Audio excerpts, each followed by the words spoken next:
The One, anteng The One kecewa kasih mamang requestan abi henteu dikabulkan, emot sedih hampir 1 tahun acan dicomponan pisan, effort yang sangat luar biasa ya gengs ya. Jadi udah hampir 1 tahun requestannya belum saya respon, tapi beliau tetap setia sambil menaruh harapan besar. Masya Allah, bukan saya tidak mendengar ya Kang, karena memang setiap requestan pasti masuk dalam tahap pertimbangan, mulai dari genre filmnya itu action horror, apalagi yang berhubungan dengan vampir, manusia serigala, zombie, iblis, fantasi, penyihir, itu pasti akan sangat gercep.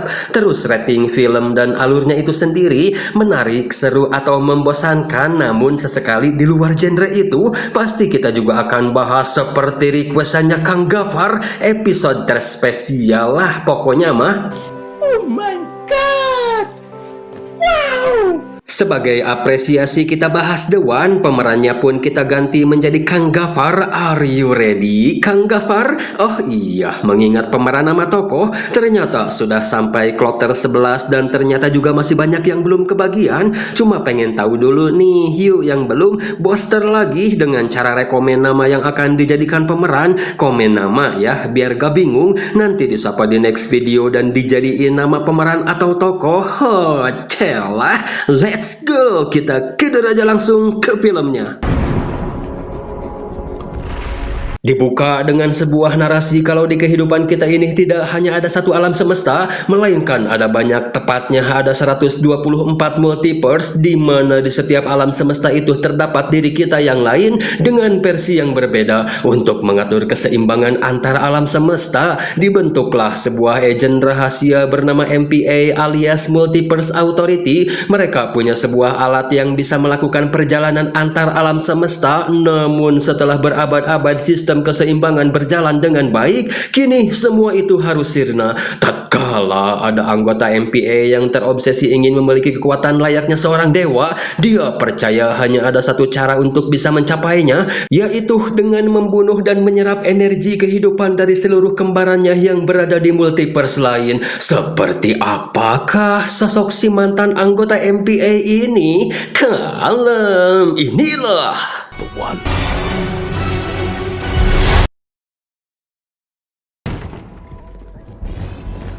TKP berada di Anubis Universe. Terlihat aparatur keamanan yang akan mengadili seorang penjahat kelas kakap bernama Lawless. Saking kakapnya, dia sampai dibenci tahanan lain.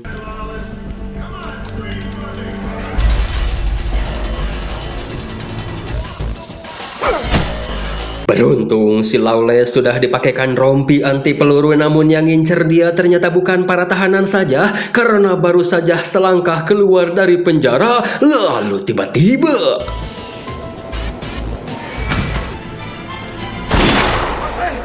ya, bermunculan peluru dari saluran udara yang membuat si Lawless modar. Saat itu juga usut punya usut yang nembak ternyata si mantan anggota MPA. Dia bernama Gabriel Yulao yang sedang menjelajahi multiverse untuk membunuh semua versi dirinya.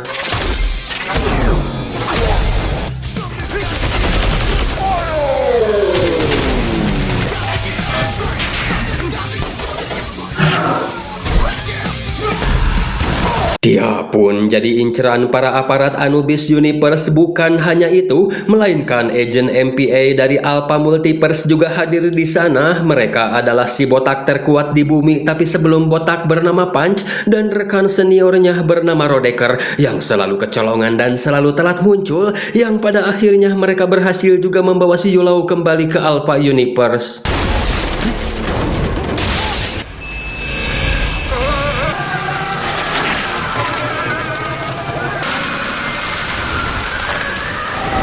Sesampainya di markas MPA, si Yulao langsung diadili dan mendapat hukuman seumur hidup. Padahal dia hampir saja berhasil mendapatkan kekuatan dewanya, karena si Lawless ternyata adalah kembaran ke-123 yang berhasil dibunuh si Yulao. Jadi yang tersisa hanya tinggal satu kembarannya saja, dan MPA jelas tidak akan membiarkan itu. Akan segera mengirim si Yulao ke penjara abadi di Hades Universe.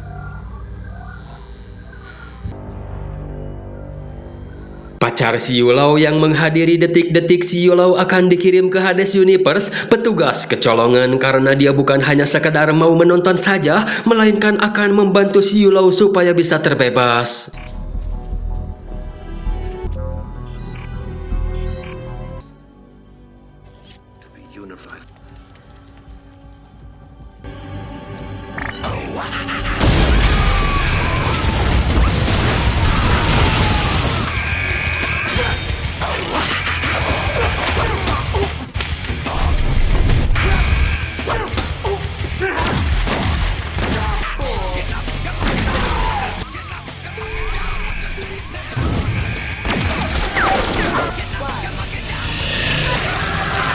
Jelas tujuan si Yulau adalah Karis Universe menuju ke versi dirinya yang terakhir. Masalahnya lubang cacing hanya terbuka selama 30 detik, jadi mereka berdua tidak sempat nyusul dan harus menunggu sampai lubang cacing berikutnya bisa dibuka.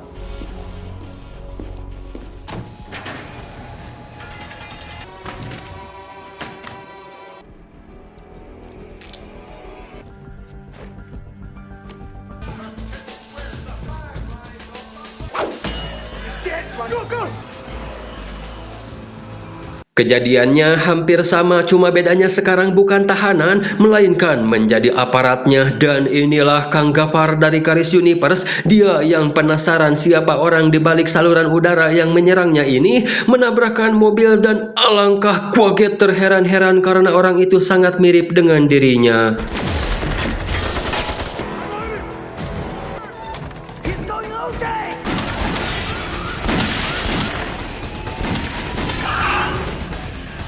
Si Yulau harus bereport tinggi karena kali ini kembaran yang dia hadapi bukan seorang narapidana, melainkan sama seperti dirinya seorang aparatur keamanan. Jadi Kang Gafar tidak bisa dibunuh dengan mudah, apalagi dengan kedatangan mereka berdua yang membuat si Yulau harus mundur terlebih dahulu.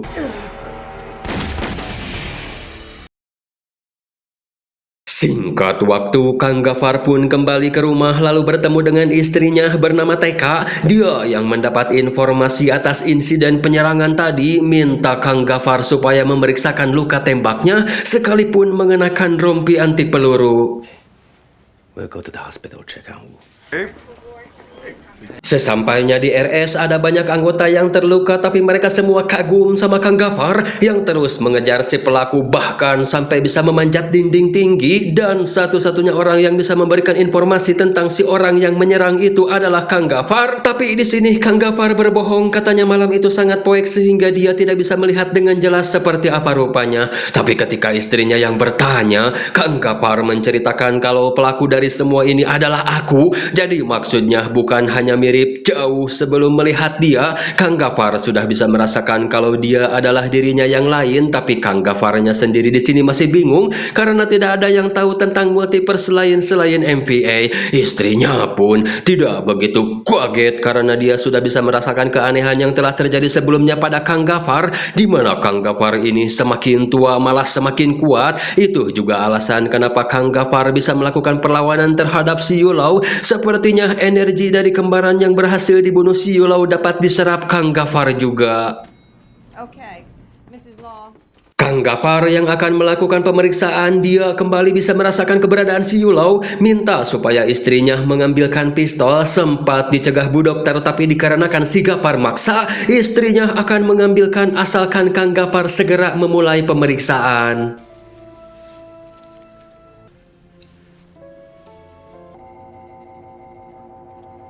I need you to remain perfectly still for 3 to 10.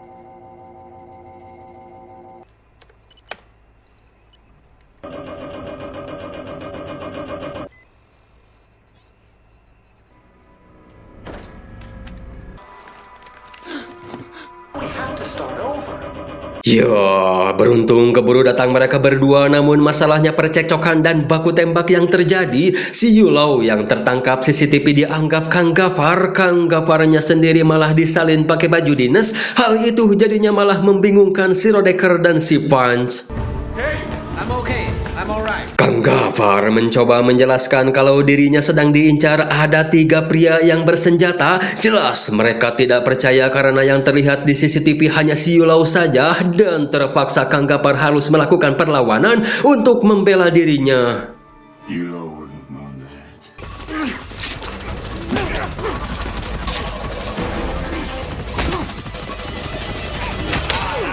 Let go!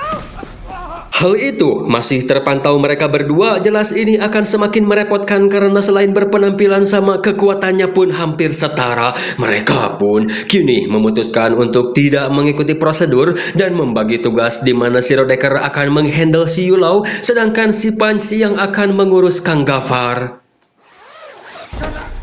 Ternyata si Yulau bisa lolos karena nyamar jadi Fangke, sementara Kang Gafar dia nangkel ke mobil ambulans. Hal itu terpantau oleh si Punch. Si TK pun direkomendasikan untuk pulang dan akan dijaga ketat oleh 4 unit kepolisian. Sedangkan si Yulau dia berhasil keluar dari RS menggunakan mobil ambulans juga. Tapi tiba-tiba rupanya pergerakan si Yulau ini sudah diketahui oleh si Rodecker. Begitu juga dengan insting Kang Gafar yang mengetahui kalau dirinya diikuti oleh si Punch. Dia pun bertanya siapa kalian sebenarnya. Si Punch pun kini menceritakan semua tentang multiverse dan si Yulau yang sedang mengincar Kang Gafar. Namun Shin keburu balik ke si Yulau. Jadi mereka berdua ini dulunya adalah partner yang kini telah digantikan oleh si Punch. Si Yulau mencoba menjauhkan todongan bedil dengan membanting setir. Setelah itu dia ngajakin si Rodecker untuk adu mekanik.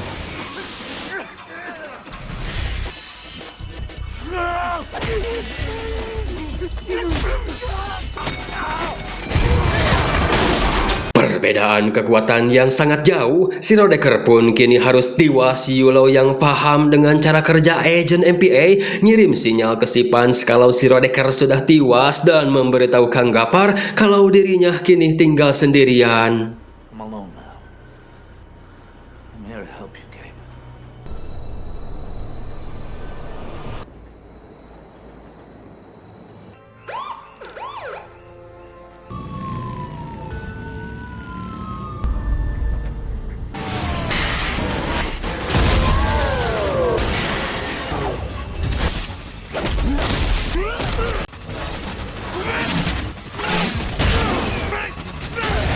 Gelo, gimana cenah gengs? Kalau kekuatannya sudah sampai sempurna dan Shin beralih ke si TK yang sudah sampai di rumah, petugas pun masuk duluan untuk memastikan keamanan rumah. Dirasa aman, si TK pun minta waktu untuk mandi dan disalin karena sudah merasa hasem. Di saat itu si TK menemukan kejanggalan dengan darah di sabun dan wastafel yang masih basah. Punya firasat kalau ada orang di loteng dan ternyata itu Kang Gafar yang bertanya apakah sudah aman atau belum. Dikarenakan para petugas masih stay di rumah, Kang Gafar pun minta diambilkan senjata. Di saat itulah terlihat jelas ada Gafar lain di luar. Untuk memastikan mana Gafar yang asli, si TK pun bertanya dengan pertanyaan yang hanya bisa dijawab oleh suaminya.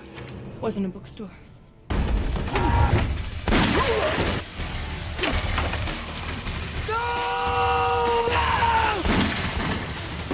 Walah yang sadis sekali si Yulau membunuh si TK di hadapan Kang Gafar. Dia yang loncat membuat petugas kembali salah target, tapi untungnya si Punch datang tepat waktu dan akhirnya bensin mobil habis juga. Mereka pun mampir dulu ke pom mini, namun Kang Gafar yang hatinya rungkad, dia bertanya di mana aku bisa menemukannya dan bagaimana cara aku bisa membunuhnya. Untuk menemukannya ada sekitar 1 jaman lagi menuju pembukaan lubang cacing. Dia pasti akan mati-matian untuk membunuhmu lalu pergi menggunakan lubang cacing itu. Di sanalah kita bisa menemukannya, namun untuk membunuhnya bukan tidak ada cara, melainkan si Punch sendiri tidak pernah dapat izin untuk itu karena katanya kalau saat ini dia dibunuh, ada kemungkinan seluruh alam semesta ini akan mati bersamanya. Hal itu membuat Kang Gafar sedikit emosi sampai sepemilik pom ini keluar, dan ternyata itu si Rodecker versi Karis Universe. Dikarenakan belum sempat berpamitan dengan si Rodecker, si Punch pun pamit sambil mengucapkan terima kasih pada si orang tersebut.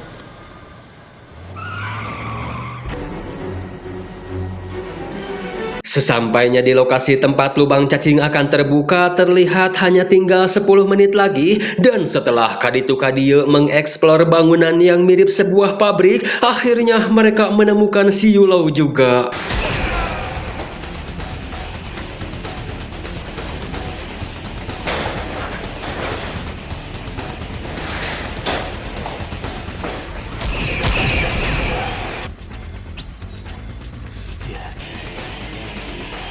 Take cover! The bar! Don't break for 20 seconds after the blast!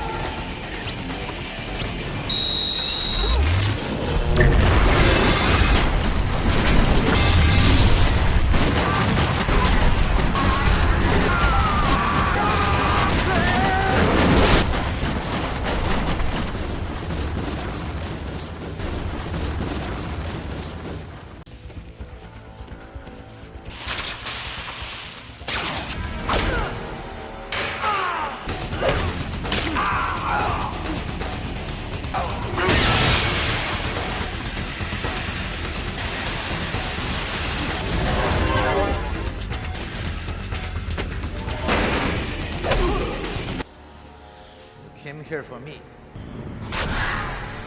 But neither were you.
Wait a minute.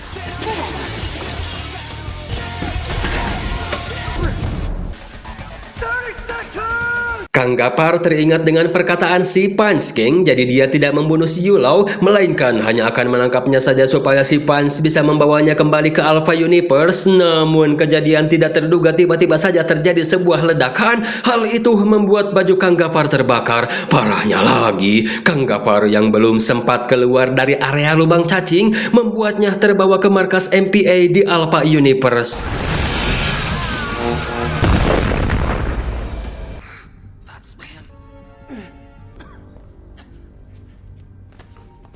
Destination Stygian Penal Colony, Hades Universe.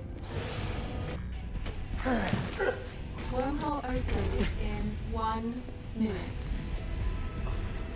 Hampir saja salah tangkap. Untungnya si Punch jeli kalau Kang Gapar itu sudah menikah, jadi bisa ngebedain dari bekas cincin di jarinya. Kang Gapar pun dibebaskan lalu digantikan dengan si Yulau dan langsung dikirim ke koloni hukuman Stygian di Hades Universe.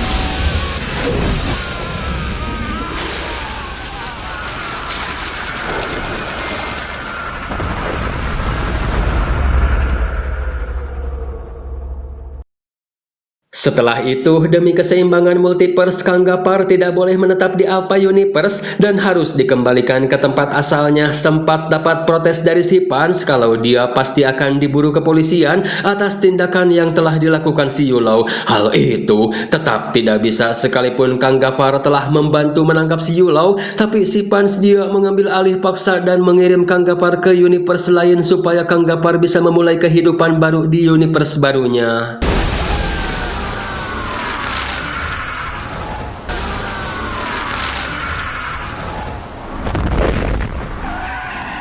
Sesampainya di universe baru, Kang Gapar melihat seekor anjing yang terluka. Dengan sigap dia membawanya ke klinik hewan dan ternyata dokter hewan di sana adalah si TK dari versi universe ini. Pertemuan mereka sama persis ketika Kang Gapar bertemu untuk pertama kalinya dengan si TK istrinya di Karis Universe kala itu. Kembali ke si Yulau, meskipun posisinya sebagai napi baru, dia tetap saja polontong. Kalau aku tidak perlu mengenal kalian, kalianlah yang harus mengenal aku karena aku adalah the one and only.